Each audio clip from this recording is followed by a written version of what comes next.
பின்தொடர்ந்து போனதெல்லாம் நம்பிக்கை துரோகமா ஆகிவிட்டது. உண்மையா? அதனால ஏமாற்ற சூழ்நிலையும் நடந்து இப்ப ஏமாந்த கைதியாக இருக்கிறோம். பொருளாதாரத்தையும் குடுந்து இழந்துட்டோம் அப்படிங்கிற சூழ்நிலையும் நடக்குது. இப்ப இருக்கும் இடமாவது நிரந்தரமா இருக்கணும், நமக்குன்னு துணையா இருப்பதாவது இனிமேல் வெற்றிகரமா இருக்கணும் என்பது ஒரு ஆசை. குழுத பணம் வருமா அப்படின்னு போய் பார்த்தேன், அது வராது.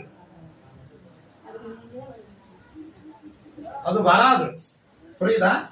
மறுபடியும் இனிமேல் பொருளாதாரத்தை கொடுக்காம இருக்கும் பொருளாதாரத்தை காத்து தர ஒருவரிட உதவி நாடி பொருளாதாரத்துக்கு இருந்து அவர்களாவது நம்பிக்கையா இருப்பார்களா என்று எதிர்பார்த்துட்டு இருக்கிறேன். அவங்க நம்பிக்கையா இருப்பாங்க, எந்த சிந்தனை வராது. வேற என்ன கேட்கிற?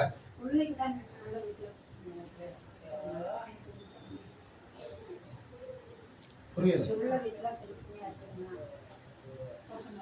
அவளை என்னை கூட்டிட்டு வர முடியுமா?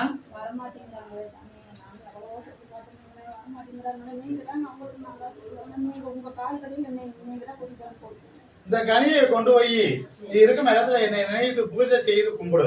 என்னை அமாவாசனைக்கு வந்து பாரு, அப்பொழுது உன் பிள்ளைக்கு பேசுறேன், ஜெயித்து கொடுப்பேன். இப்போ நீ செய்யும் வேலையே சிறப்பா இருக்கு, பொருளாதாரம் உயரு, அந்த இடம் நிரந்தரமா இருக்கு, கவலைப்பட வேண்டாம்.